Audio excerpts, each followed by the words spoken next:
Hello and welcome to my channel In Search of Wonder. My name is Anne and this is day 4 of the 12 days of Christmas.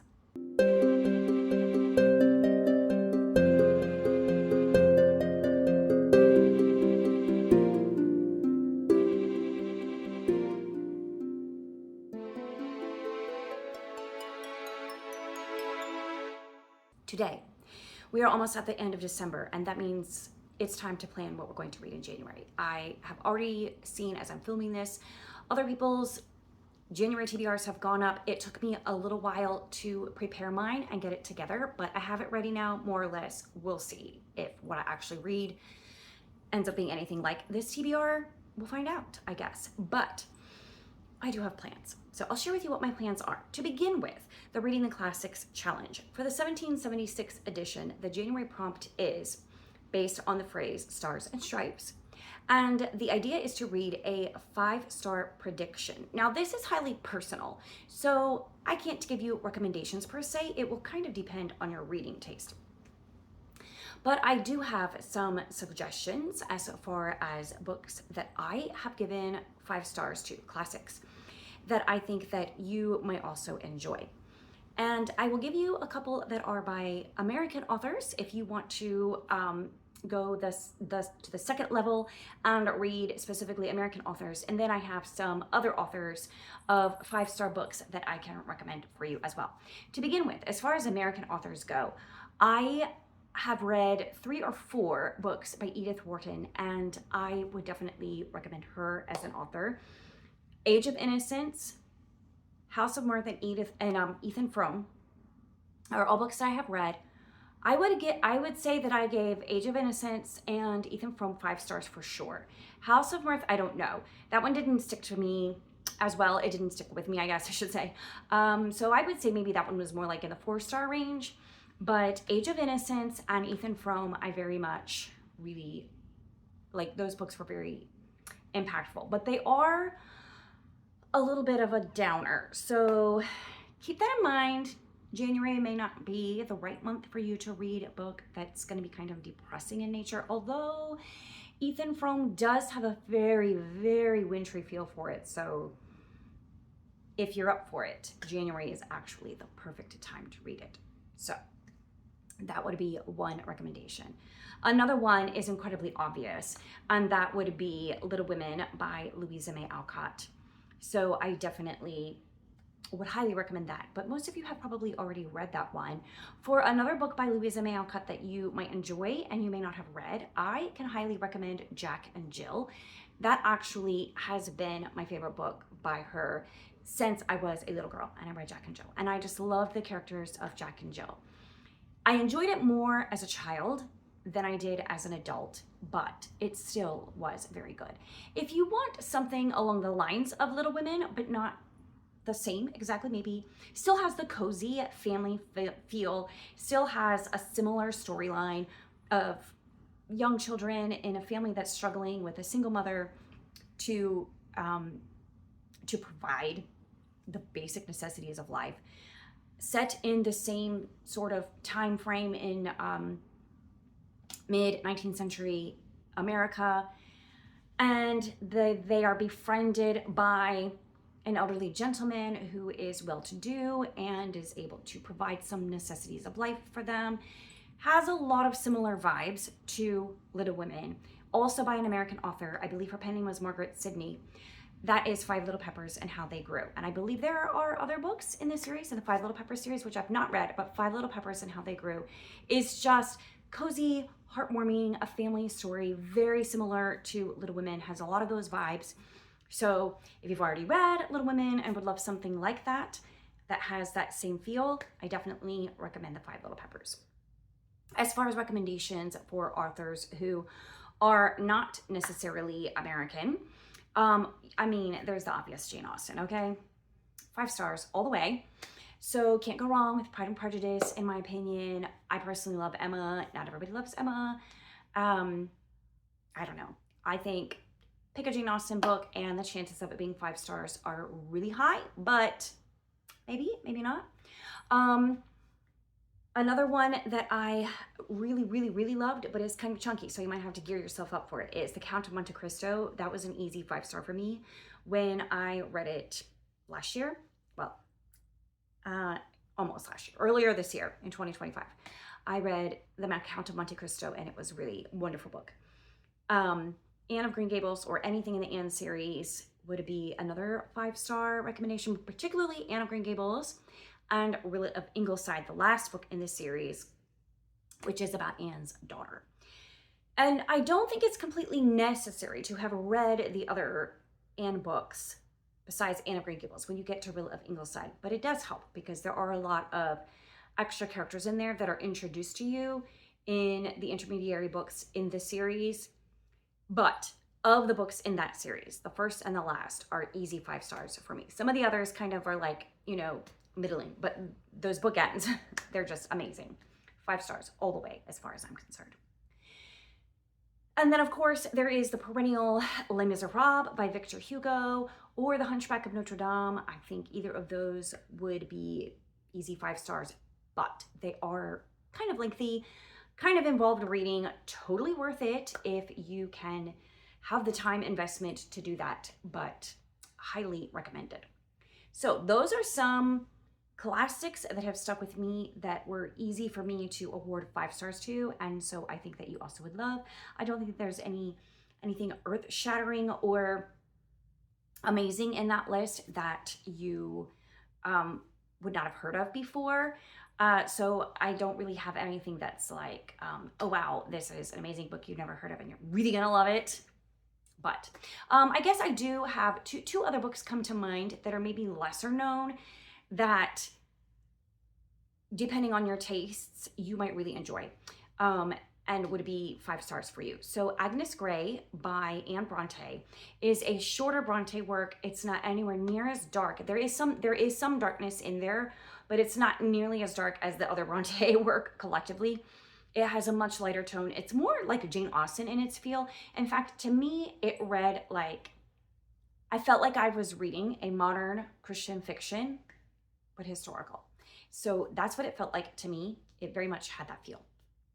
So if that sounds like something you're in a mood for, it's a little bit cozier, a little bit more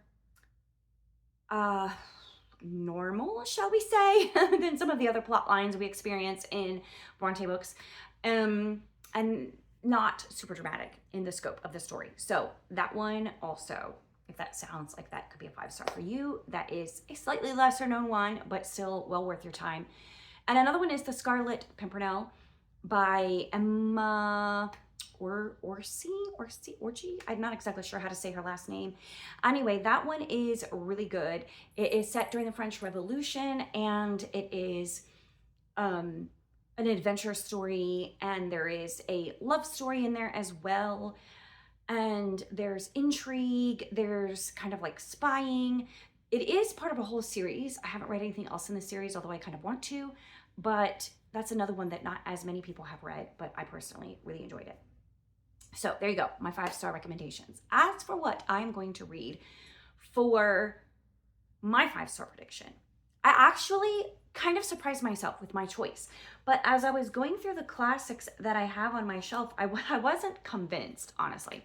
I was not convinced that any of them would actually be 5 stars. The ones that I have on my shelf, they're all kind of like classics that it's like, I think I should read more like than I genuinely want to read. And I'm really wanting to read books from my shelf. So the one that I went with is one that I think actually I will probably end up giving this 5 stars. And it's nice because it's really short. And it's not a novel, actually. It is The Practice of the Presence of God by Brother Lawrence, written in the 17th century by a Carmelite monk. It is conversations and letters with him, which is another reason why it's perfect for January, and I'll get to that in a minute. It's another reason why I went with this one, because I was kind of looking for epistolary books. More about that in a second. So anyway, I'm going with The Practice of the Presence of God, and I do honestly think it's going to be a 5-star read for me, because everyone who mentions they have read this has followed that up with, it was such an amazing book, really impactful, really changed my life. It's one of those life-changing, powerful sort of books. So I am looking forward to reading The Practice of the Presence of God. Now, on to my other challenges that I am doing for the year, which I mentioned in my video yesterday. I am also doing Alma's reading journey, her Journey Through Time, historical fiction reading challenge. And for January, the prompt is the biblical era or ancient era. And that was hard. Alma, that was really hard. Because again, I'm focusing on books that I have here at my house. I don't have any biblical fiction on hand that I haven't read yet. I could easily have gotten something from the library, but I was just trying to come up with a list of stuff that I had, and I didn't have time to like really look up and research what was at the library or whatever that I was interested in reading. So I'm actually going to read something that has been on my mind to read for a while.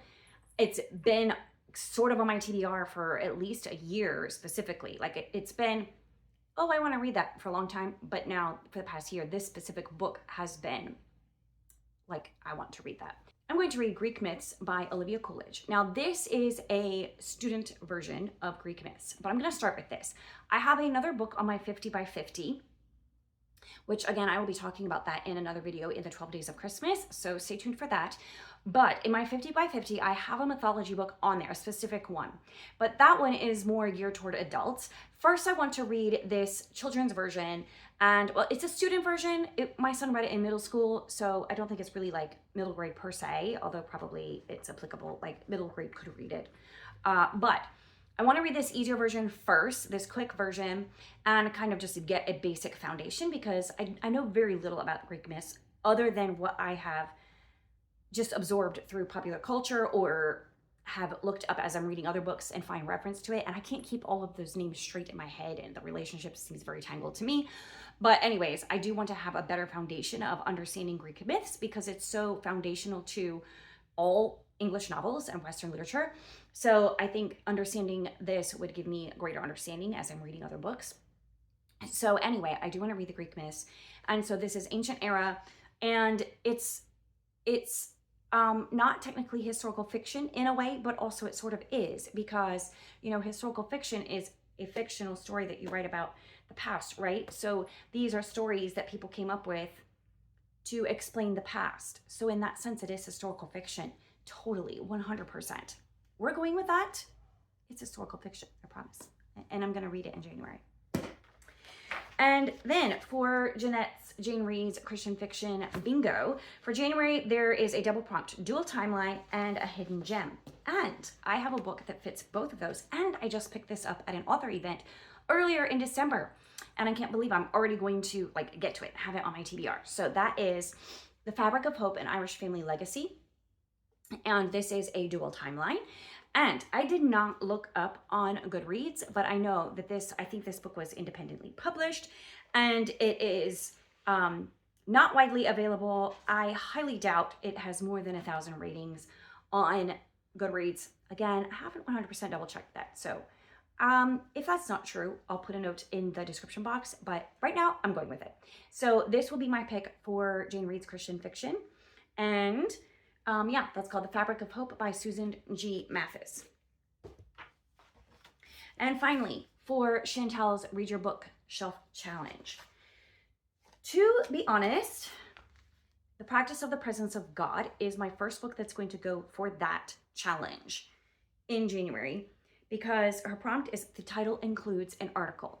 And I've got 2 thes here. So that definitely works for that. The Practice of the Presence of God. But also, I'm hoping to get to another one, and then if so, I will count this one for that. And that is The Bee and the Fly, The Improbable Correspondence of Louisa May Alcott and Emily Dickinson, which this is perfect for this year because, first of all, it's epistolary. It's imaginary fictional letters exchanged between these 2 women. Also, it goes for my Reading the Classics challenge. Now, this doesn't go for that, but because the Reading the Classics challenge, there is an emphasis on American authors. The book I chose for January is not written by an American author, but these are American authors, or American author and a poet. And so that kind of ties that in so I can get more experience, whatever, understanding of American authors. So in that sense, it works well with the celebration of American authors, etc. this year. So The Bee and the Fly, I want to mention that Dia sent this to me last year, and because she just thought that I would enjoy it, and I love it. So I am looking forward to read this. I have been eyeing it on my shelf since she gave it to me, but I've been kind of putting it off until January for Epistolary January. So that is going to be for Epistolary January, but also for Chantel's Read Your Shelf Challenge. So, speaking of Epistolary January, that is the last thing that I want to mention for my TBR today. So I have those must-reads: The Practice of the Presence of God, The Fabric of Hope, and Greek Myths, and potentially The Bee and the Fly. I really think that I will get to that. So Epistolary January, I have not yet made my journal spread with this yet. I will very soon here, but the prompts are love letters, lost mail, telegram, correspondence, airmail, journal, and subscription. The Bee and the Fly would go for correspondence, because it is correspondence between two authors, imaginary correspondence, and it can be imaginary or nonfiction for that prompt. So that goes for that one. But I have some other books. Oh, and The Practice of the Presence of God could go for that one as well, but it also goes with airmail because it is from a foreign country. Where is he from? Paris. And then it also could go with Lost Mail because it is by an author no longer with us, because he lived in the 17th century, and that would be weird if he was still with us, but he's not. So anyway, I have those two already lined up, and that can fit a couple of the prompts for Epistolary January. But I have some other options that I am considering, and let's start with the most likely. The first is The Historian by Elizabeth Kostova, and Molly and I made plans to read this as a buddy read, but we kind of were like, whenever it fits in our schedule, whenever we're up to it. And we're both feeling like we can probably tackle it in January. It is a chunker. The good thing is my must-reads aren't that long or involved, so I do think January is a good month for me to go for it. So, and Molly, I think, is on board as well. So I do believe that Molly and I are going to attempt to buddy read this chunkster of a book in January. And this also goes for Epistolary January. Now, it would go for airmail. I don't know about journal. And I don't know if there's any romance in there or not. It's not a romance. I know that Dracula, that this is kind of like based on or about or whatever, does have journal entries in it, but I don't know. It has letters, so it may only fit the correspondence and the foreign, the airmail, which I already have. But we'll see as I read it what else I may come up with in that one that it fits as far as prompt. But at any rate, it's going for Epistolary January. And then also, these ones, again, would only fit correspondence. So I'm going to be nailing that prompt, but maybe not any others. But that's okay. These are the books that I want to read. So even if I don't get to all of the prompts, I'm okay with that. I am being flexible, and I'm enjoying my reading this year. That's what I'm doing. So this one, Letters to Alice on First Reading Jane Austen by Faye Weldon. Let me read the blurb. Faye Weldon's Letters to Alice is a modern writer's passionate reply to her niece's complaint that Jane Austen is tedious and of little relevance to the contemporary reader. By turns engaging and ironic, the writer urges Alice to read and discriminate between literature and just books. And once Alice can appreciate the very different parts of reading and writing, she will surely, the writer believes, be enchanted by the city of invention and the new and old words that flow from the pen. And I think that's just would be a really great commentary on reading and reading well and reading literature, as well as just specifically about Jane Austen and her work. So kind of literary analysis, but in letter format at epistolary. So I am very interested in reading that one and continuing on with the Jane Austen theme into 2026. And then this one is in a similar vein, Dear Jane Austen, but a lot lighter and less serious in tone. A Heroine's Guide to Life and Love. It's fiction. It's imaginary letters about basically like kind of like Aunt Agony letters, where someone's writing and asking Jane Austen for advice, and she writes back based on her characters and their lives or whatever. So it's lighthearted, it's fun, and so I am looking forward to reading that one in January as well. And then finally, this one would fit the love letters prompt, I think. But I don't think anything else. So that is Becoming Mrs. Lewis by Patty Callahan, and I may or may not get to this one. This is definitely a potential. Most of these others are much more definite. This is more of a potential. I just read Once Upon a Wardrobe by this author and enjoyed it. And the C.S. Lewis's stepson, step-grandson, I don't know, a relative of C.S. Lewis, a descendant of C.S. Lewis, said that he really appreciated how Patty Callahan handled the story of his ancestors in this book and how she told it so well. And I'm very interested to read it. And C.S. Lewis and Joy, I believe her name is, met, I believe, by exchanging letters initially. And so there's a lot of letter exchanging going on. It may not be strictly epistolary, but there is a lot of correspondence in this one. So that is an option. And two other definites that I don't have in my hand, but that I will be looking forward to reading as well in January is, oh my goodness, the title just completely left my brain. It's by Helene Hanff. It's about her ordering the books from the British bookseller and exchanging correspondence. 84 Charing Cross Road. Whew, yes. We are reading that on January 1st to celebrate the 1st of January, New Year's Day, on Jen's reading life to kick off our Epistolary January challenge. And so I'm looking forward to that. And I will probably just borrow that from the library. And I don't have a hard copy on hand. So I look forward to reading that. It will be a reread for me. And I read it last year for Epistolary January. So I'm enjoying that. We'll knock that out on the first day of January. Again, that goes for correspondence. Another one that fits that prompt. And then finally, the other one that I definitely for sure am reading is Wired Love, which is our group read. And we will be having a discussion about that at the end of January.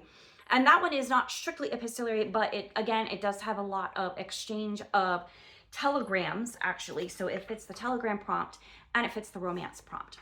And I definitely will be reading that. Again, I will have to borrow it or perhaps read it from Gutenberg. Yeah, Project Gutenberg. So those are my plans for January. Please let me know in the comments what your plans are, what you hope to read in January. Are you participating in Epistolary January?